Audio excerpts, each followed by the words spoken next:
με Βαρνάβα, την Ομοσπονδία με ΔΙΠΑΚ.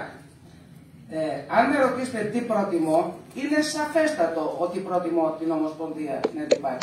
Για να ξεκαθαρίζουμε, και γι' αυτόν ακριβώς το λόγο ψηφίζουμε τη ΔΙΠΑΚ, δεν ψηφίζουμε τη ΔΙΚΝΗ όσον αφορά τις θέσεις της Ομοσπονδίας και πολύ καλά κάνουμε, δεν πρόκειται ποτέ να ψηφίσουμε κάποιον άλλο από τη ΔΙΠΑΚ και τον εαυτό μας, προφανώς. Θέλω να σας πω ένα ανέκδοτο, γιατί παρασοβαρέψουν τα πράγματα. Το γράφει ο Μπουνιάς στην αυτοβιογραφία του. Κάποτε, στην Ισπανία, πριν τον πόλεμο τον Ισπανικό, κάποιοι αναρχικοί πλακώσανε στο ξύλο κάτι καλόγερους. Και την άλλη μέρα βγάλανε ανακοίνωση για να δικαιολογήσουν την πράξη τους προς το λαό. Και γράφανε στην ανακοίνωση: χθες, περί ώρα τάδε, 2 καλόγεροι προχωρούσαν στον δρόμο στην οδό τάδε πηγαίνοντας προς την πλατεία Δίνα. Μπροστά σε αυτή την πρόκληση δεν μπορέσαμε να αντισταθούμε και τέλος πάντων τους χτυπήσαμε. Τι θέλω να πω? Είναι σαφές ότι οραματίζομαι και ονειρεύομαι και παλεύω για μια κοινωνία στην οποία θα έχει νικηθεί ο ταξικός αντίπαλος. Θα έχει νικηθεί το καπιταλιστικό σύστημα. Θα έχουν την εξουσία και τα μέσα παραγωγής οι εργαζόμενοι. Δεν παλεύω όμως για μια κοινωνία όπου η ίδια η ύπαρξη του διαφορετικού θα αποτελεί κίνδυνο και θα με οθεί στο να το πλακώσω στο ξύλο. Του διαφορετικού μεταξύ μας και ονονοήτο. Δεν παλεύω για μια κοινωνία μονοσήματη όπου δεν θα ακούγεται καμία κριτική και δεν θα γίνεται καμία συζήτηση. Παλεύω για ακριβώς το αντίθετο. Το πρώτο βήμα που έγινε αυτή την περίοδο, δηλαδή η άνοδος των δυνάμεων της ΔΙΠΑΚ και η άνοδος των δυνάμεων του Ενωτικού Κινήματος για την Ανατροπή, θα μείνει μετέωρο εάν δεν ολοκληρωθεί σε κάποιο κέρδος, σε κάποια πράξη. Αυτό, συνάδελφοί μου καλοί, δεν εξαρτάται από εμάς τους ίδιους μόνο. Εξαρτάται από τη συμμετοχή των συναδέλφων. Εξαρτάται από την κινητικότητα την οποία θα δημιουργήσουμε μέσα στα νοσοκομεία, μέσα στα κέντρα υγείας, στην κοινωνία, σε όλη τη χώρα, που η κινητικότητα αυτή να οδηγήσει σε απτά υλικά πραγματικά αποτελέσματα για μας τους ίδιους και για τον κόσμο. Άρα, θα πρέπει όλοι μαζί να επιδιώκουμε τη συμμετοχή των συναδέλφων σε συνελεύσεις, θα πρέπει να επιδιώκουμε τη δημιουργία ενός κινήματος που να είναι ζωντανό, που να φτιάχνει πράγματα και καταστάσεις και που να μην είναι αμιγώς και μόνον κίνημα διαμαρτυρίας. Η διαμαρτυρία είναι χρήσιμη, αλλά είναι το πρώτο μικρό βήμα. Το δεύτερο βήμα είναι η διεκδίκηση. Και το τρίτο βήμα είναι η νίκη. Τι θα μπορούσαμε να εννοούμε νίκη, την οποία δεν μπορούμε να πετύχουμε αν δεν απευθυνθούμε σε όλη την κοινωνία? Τι είναι νίκη? Να πάρω μεγαλύτερο μισθό? Να πάρω. Να σταματήσουμε να έχουμε υποστελέχωση και να έρθουν άλλοι? Να το πούμε και αυτό. Πώς θα το πετύχουμε όμως αν δεν περιγράψουμε στην κοινωνία και στους ασθενείς αυτό το οποίο ευθαρσώς θα σας πω αυτή τη στιγμή? Εγώ κάθε μέρα είμαι 61,5 και δουλεύω εφημερίες νύχτες. Φοβάμαι ότι κάνω λάθη.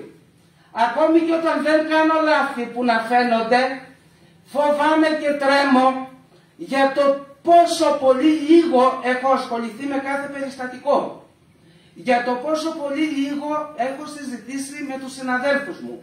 Για το πώς έχει σταματήσει η διαφορική διαγνωστική διαδικασία, πώς έχει σταματήσει η λειτουργία. Να μην τα ξέρουν οι σύντροφοί μας και οι σύντροφοί σας έξω από τα νοσοκομεία? Δεν είναι τεράστιο λάθος να υπερασπιζόμαστε την άποψη ότι ναι μεν είναι όλα αυτά, η επίθεση της κυβέρνησης είναι τρομακτική, αλλά υπάρχουν οι ηρωικοί εργαζόμενοι? Όχι. Δεν είμαστε ηρωικοί εργαζόμενοι. Λειτουργώ να αλλάξει. Άρα δεν είναι μόνο η υποστελέχωση, δεν είναι μόνο η εκπαίδευση η οποία γίνεται με χρόνο παρά την κλίνη του ασθενούς. Δεν γίνεται στα ιατρικά συνέδρια. Είναι η τρομακτική αγωνία που δημιουργείται σε όλη τη χώρα από τις αναγκαστικές μετακινήσεις. Ακόμη και τους φαντάρους, τους αξιωματικούς του στρατού, τους μετακινούν όταν υπάρχει πόλεμος, πολεμική κατάσταση. Εμείς τι πόλεμος είναι αυτός τον οποίο ζούμε και πρέπει ανά πάσα στιγμή να αφήσουμε τους ασθενείς μας, να αφήσουμε τη δουλειά μας, να αφήσουμε την οικογένειά μας, να αφήσουμε τα πάντα, να πάρουμε ένα σακίδι και να τρέξουμε. Θα πρέπει να είμαστε αμετακίνητοι από εδώ και πέρα στο ότι δεν πάμε. Δεν πάμε να βρουν τρόπο να καλύψουν τα κενά τους. Δεν γίνεται αλλιώς. Επίσης, ο λαός πρέπει να ενημερωθεί ότι δουλεύουμε με το λογιστή, με το τσεκούρι πάνω από το κεφάλι μας. Ότι δουλεύουμε με μια ιδιωτική εταιρεία που λέγεται Ειδικά και ένα σωρό άλλους οι οποίοι μας επιβάλλουν το ένα, το άλλο, το άλλο, το άλλο. Έχουμε μιλήσει για αυτά. Είχα μιλήσει στο προηγούμενο νομίζω συνέδριο για τις παγίδες που κρύβει η ηλεκτρονική συνταγογράφηση. Αυτό που ζούμε τώρα θα συνεχίσουμε να το δεχόμαστε έτσι αμάσιτα, να μην το κουβεντιάσουμε. Να μην το κουβεντιάσουμε, να τσακωνόμαστε μόνο μεταξύ μας. Δεν ωφελεί. Αυτού του τύπου ο καυγάς είναι αδιέξοδος. Δεν φέρει αποτελέσματα. Θέλουμε να συμμετέχει η κοινωνία. Προτείνω από τώρα να οργανώσει η ΟΕΛΓΕ μία ημερίδα που να είναι και διαθέσιμη στον κόσμο στο διαδίκτυο, όπου απευθυνόμενοι στην εργατική τάξη να τους πούμε τι θέλουμε. Και ρωτάω, τι θέλουμε, εκτός από αυξήσεις, προσλήψεις, χώρους, οτιδήποτε άλλο υλικό. Θέλουμε αποκλειστικά δημόσιο σύστημα υγείας. Τι σημαίνει αποκλειστικά δημόσιο σύστημα υγείας? Θέλουμε το ΤΙΝΑΝ να είναι στο ΕΣΥ. Θέλουμε, το σωματείο του ΤΙΝΑΝ πάντως το θέλει. Θέλουμε να ξαναλειτουργήσουν τα νοσοκομεία που έκλεισαν. Θέλουμε πολλά πράγματα. Θέλουμε να καταργηθούν όλο το κομμάτι του ιδιωτικού. Θα απαιτήσουμε να καταργηθούν οι νόμοι που ιδιωτικοποιούν το ΕΣΥ και που στην ουσία ελαστικοποιούν τη δική μας εργασία και επίσης ιδιωτικοποιούν την καθημερινή κλινική πράξη. Θα το ζητήσουμε. Θα μου πείτε, οι εποχές έχουν αλλάξει. Ο αντίπαλος είναι εξαιρετικά σκληρός. Ο καπιταλισμός έχει αλλάξει μορφή. Δεν υπάρχει καμία περίπτωση να ζήσουμε νέο κεϊνσιανισμό. Δεν θα ξαναυπάρξει αυτό. Δεν θα ξαναυπάρξει περίοδος κατά την οποία να μας δίνουν πράγματα χωρίς να τα απαιτούμε ή ακόμη και αν τα απαιτούμε δεν θα μας τα δίνουν, θα μας σκοτώνουν, δεν ξέρω τι φανταζόμαστε. Όμως, ένας αγώνας πρέπει όχι να φτάνει στο βγάζω συμπεράσματα. Ένας αγώνας πρέπει να φτάνει στο επιτίθεμαι και νικάω. Και θα μου πείτε, θα νικήσετε με την πρώτη? Θα μου πείτε, θα συγκροτηθεί όλο αυτό το ρεύμα? Θα συμμετέχει ο λαός? Θα είναι οργανωμένος? Άμα δεν το ξεκινήσουμε, δεν θα μάθουμε πώς γίνεται. Δεν θα το μάθουμε ποτέ. Επίσης, κλείνω με αυτό, αλλά πραγματικά θέλω καλοπροαίρετα να σκεφτούμε, γιατί όλοι αυτοί σε αυτή την αίθουσα και γνωριζόμαστε και έχουμε κάνει κοινούς αγώνες και θα ξανακάνουμε κοινούς αγώνες αύριο και γνωρίζουμε και ο ένας για την ετοιμότητα του άλλου, ό,τι και να λέμε εδώ τα ξέρουμε.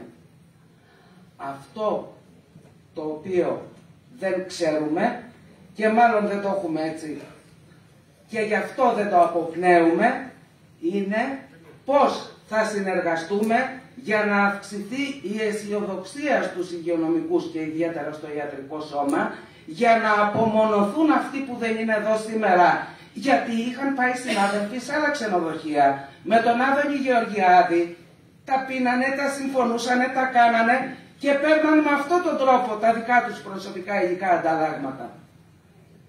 Αυτοί δεν είναι εδώ. Εδώ είμαστε οι υπόλοιποι. Οι υπόλοιποι θα δημιουργήσουμε μία κατάσταση τέτοια ώστε να νικήσουμε ή απλά θα βγάλουμε συμπεράσματα? Εγώ ξέρω στο μυαλό μου, σαν απλός άνθρωπος που είμαι και πάντα ήμουνα, ότι βγάζω συμπεράσματα, οργανώνω, με νικάω. Αν δεν μου δίνουν αυτό που ζητάω και αυτό χρειάζεται επανάσταση, βαδίζω για την επανάσταση, γιατί αυτό είναι.